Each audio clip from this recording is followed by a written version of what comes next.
Selamat pagi, Bapak Ibu Guru, serta para penonton yang terkasih. Pada hari ini, kami dari kelompok Sosial Humaniora 7 akan mempresentasikan mengenai hasil penelitian kami yang berjudul Dampak Ketidakdisiplinan Penggunaan Gadget terhadap Nilai Akademik Siswa SMP Kolose Kanisius kelas 8 tahun ajaran 2001-2022. Sebelum memulai presentasi kami, perkenalkan saya terlebih dahulu Lukas Samadius Sebastian Kataorean. Saya Michael Marjono. Dan saya adalah Clement Sadi Putra Ong. Di dalam presentasi ini, kami akan menjelaskan dalam 4 bagian. Yang pertama adalah pendahuluan, yang kedua adalah metodologi, yang ketiga adalah hasil dan pembahasan, dan yang terakhir adalah penutup. Pendahuluan. Latar belakang dari penelitian kami adalah yang pertama. Gadget terus berkembang dari tahun ke tahun. Seperti penemuan komputer pertama sampai sekarang sudah sangat berkembang dan sudah sangat berbeda. Yang kedua, gadget mulai diterapkan, diintegrasikan, dan diimplementasikan di dalam kehidupan kita sehari-hari sampai kita tidak dapat terlepas dari gadget. Yang ketiga, gadget sudah kita implementasikan di dalam sistem edukasi kita. Khususnya pada saat awal pandemi COVID-19, di mana kita harus menggunakan gadget untuk melaksanakan PJJ atau pembelajaran jarak jauh. Dan yang terakhir adalah dengan semakin canggihnya gadget, kedisiplinan menjadi suatu hal penting agar kita tidak menyalahgunakan gadget tersebut. Permasalahan. Kami menemukan 3 rumusan permasalahan di dalam penelitian kami. Yang pertama adalah bagaimana pengaruh antara ketidakdisiplinan penggunaan gadget terhadap nilai akademik siswa, di mana kami ingin melihat apabila ketidakdisiplinan penggunaan gadget memiliki dampak negatif terhadap nilai akademik siswa. Yang kedua, bagaimana pengaruh antara indikator-indikator ketidakdisiplinan penggunaan gadget masing-masing terhadap nilai akademik siswa, di mana kami ingin melihat indikator-indikator secara individual yang memiliki dampak terhadap nilai akademik siswa. Dan yang terakhir, apa perilaku tidak disiplin yang memiliki pengaruh signifikan terhadap nilai akademik siswa. Kami memiliki 3 tujuan dari dalam penelitian kami. Yang pertama adalah membangun kesadaran siswa-siswa atas pengaruh penggunaan gadget terhadap nilai akademik siswa, agar siswa dapat lebih sadar dan lebih berhati-hati dalam penggunaan gadget. Yang kedua, menelusuri apa perilaku tidak disiplin yang memiliki pengaruh signifikan terhadap nilai akademik siswa. Dan yang ketiga, mengevaluasikan kembali bagaimana perilaku siswa terhadap gadget dan bagaimana nilai akademik siswa, khususnya pada saat masa pembelajaran jarak jauh. Kerangka konseptual. Dari variabel ketidakdisiplinan penggunaan gadget, kami menemukan 4 indikator yang terdiri dari tujuan dan intensitas penggunaan gadget, ketaatan siswa terhadap aturan sekolah, pelaksanaan kewajiban seperti tugas-tugas sekolah, dan durasi dan waktu penggunaan gadget memiliki dampak terhadap nilai akademik siswa. Sekarang, bagian metodologi akan dijelaskan oleh teman saya, Michael Morla. Baik, sekarang saya akan menjelaskan bagian metodologi. Penelitian kami ini dilakukan dengan pendekatan kuantitatif dan dengan analisis inferensial melalui kuesioner yang akan dibagikan kepada siswa-siswa kelas 8 SMP Kanisius tahun ajaran 2021-2022. Sampel yang dibutuhkan dengan menggunakan rumus Slovin sebanyak 125 siswa dengan tingkat signifikansi 0,05.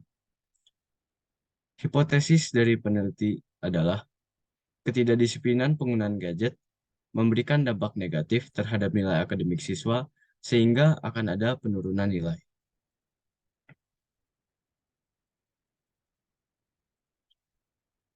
Alur dari penelitian kami adalah, pertama, kami akan mempelajari terlebih dahulu dampak ketidakdisiplinan penggunaan gadget terhadap motivasi belajar yang akhirnya berpengaruh terhadap nilai akademik siswa. Kedua, kami membuat kuesioner melalui Google Forms untuk mengumpulkan data primer. Maka, Pertanyaan yang dibuat akan terkait dengan indikator-indikator variabel penelitian. Ketiga, peneliti menyebarkan kuesioner tersebut dan target responden untuk mengisi form adalah 125 responden. Keempat, setelah semua data terkumpul, akan dilakukan uji validitas dan uji reliabilitas terlebih dahulu.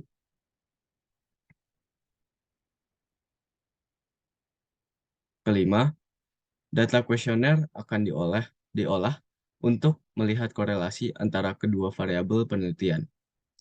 Keenam, akan dilakukan uji asumsi klasik terhadap data kuesioner untuk memastikan bahwa data yang dimiliki layak untuk melakukan uji analisis regresi linear sederhana.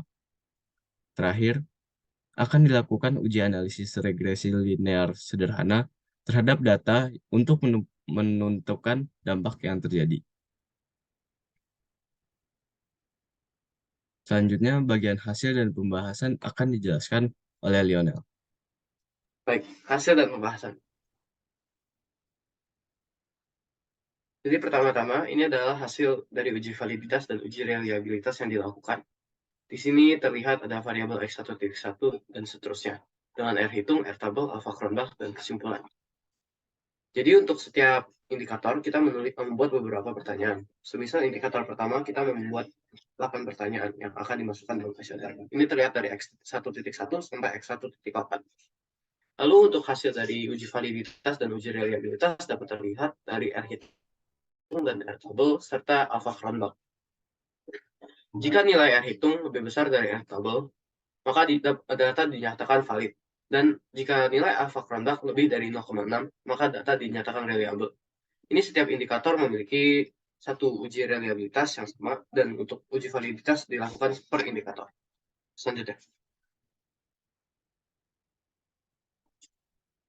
Lalu ada 4 uji asumsi klasik, yaitu uji normalitas, uji multikolinearitas, uji heteroskedastisitas, sama uji autokorelasi. Ini pertama-tama uji normalitas. Ini untuk melihat bagaimana data berdistribusi dalam norma atau tidak. Ini dapat dilihat dari asymptotic atau asymptotic significance. Dari data yang didapatkan, asymptotic yang kita miliki adalah 0,2. Ini lebih tinggi daripada 0,05, maka data dinyatakan berdistribusi dengan normal dan lolos uji normalitas. Lalu untuk uji multikolinearitas. Jadi di sini ada nilai tolerance dan nilai VIF. Jika nilai VIF lebih di bawah 10 dan nilai tolerance di atas 0,1, maka data lolos dari uji multikolinearitas. Uji ini dilakukan untuk melihat apakah ada korelasi yang sangat tinggi atau bahkan sempurna antara kedua variabel. Jadi dari sini semuanya lolos ya. Lalu ada uji autokorelasi. Uji autokorelasi ini untuk melihat apakah data terpengaruhi oleh waktu pengisian data. Misal, jika seseorang mengisi dan apakah ada korelasi yang tinggi dengan orang yang setelah mengisi setelahnya ataupun sebelumnya. Dari sini kita bisa melihat nilai Durbin-Watson. Jadi untuk uji autokorelasi ini, kriterianya adalah jika nilai Durbin-Watson di antara nilai Durbin-Watson tabel dan di antara 4 kurang nilai Durbin-Watson tabel, maka data dapat dinyatakan lolos dari uji autokorelasi. Nilai DU atau Durbin-Watson tabel yang kita miliki adalah sebesar 1,7745. Dan kita bisa saksikan bahwa nilai Durbin-Watson yang kita miliki lebih tinggi daripada nilai Durbin-Watson tabel atau DU. Karena 2,182 lebih tinggi daripada 1,7745. Dan 4 kurang 1,7745 itu lebih besar daripada 2,182. Maka data lolos dari uji autokorelasi. Lalu ada uji heteroskedastisitas. Ini untuk memastikan bahwa tidak ada kesamaan varian dari nilai residual atau nilai error yang dimiliki oleh setiap variabel bebas. Dari sini kita dapat melihat nilai signifikansinya. Jika nilai signifikansinya lebih besar daripada 0,05, maka data dapat dinyatakan lolos dari uji heteroskedastisitas dan tidak memiliki gejala sama sekali terkait heteroskedastisitas tersebut.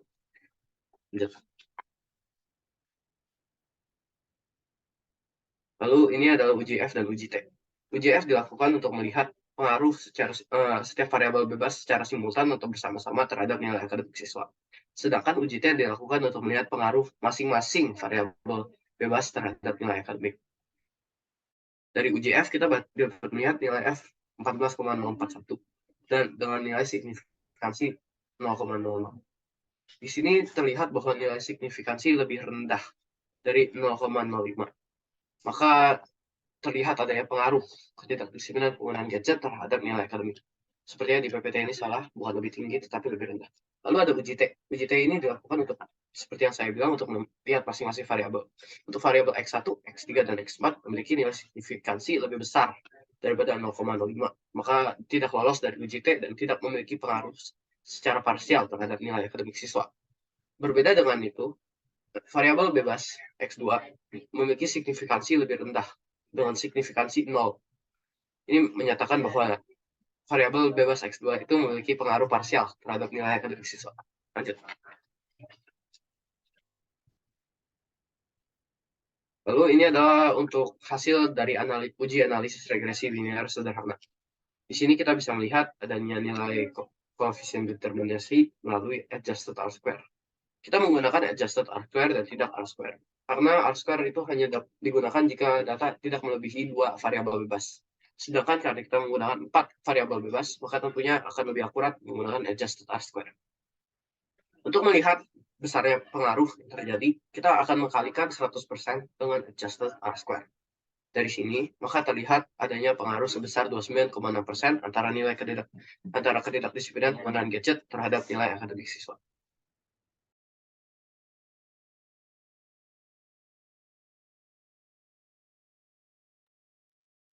Sekarang saya akan menjelaskan bagian penutup.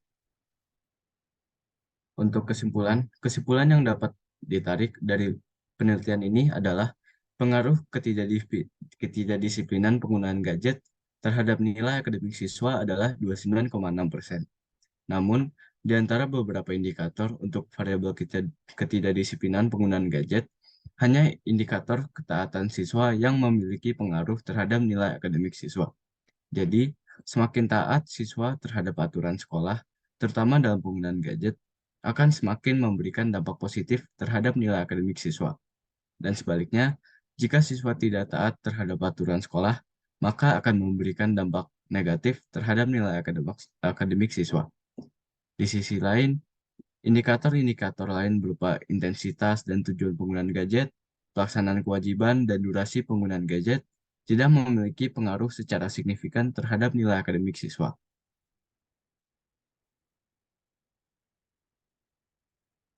Ada juga beberapa saran yang dapat diberikan kepada beberapa pihak, yaitu untuk peneliti selanjutnya yang akan melakukan penelitian serupa. Pertama, disarankan untuk meneliti variabel yang lebih spesifik. Kedua, disarankan juga untuk mematangkan variabel-variabel independen untuk siswa-siswa. Disarankan untuk mengurangi ketidakdisiplinan penggunaan gadget karena terdapat pengaruh yang cukup besar dari ketidakdisiplinan penggunaan gadget terhadap nilai akademik siswa. Kami juga menyarankan kepada semua orang yang terlibat dalam proses pendidikan untuk lebih memperhatikan lagi ketaatan siswa terhadap aturan sekolah. Karena data dari penelitian ini menunjukkan bahwa ketaatan siswa terhadap aturan sekolah memiliki pengaruh terbesar terhadap nilai akademik siswa. Maka, baiknya jika kalau bisa, siswa lebih taat terhadap aturan sekolah. Sekian dari presentasi kami. Terima kasih.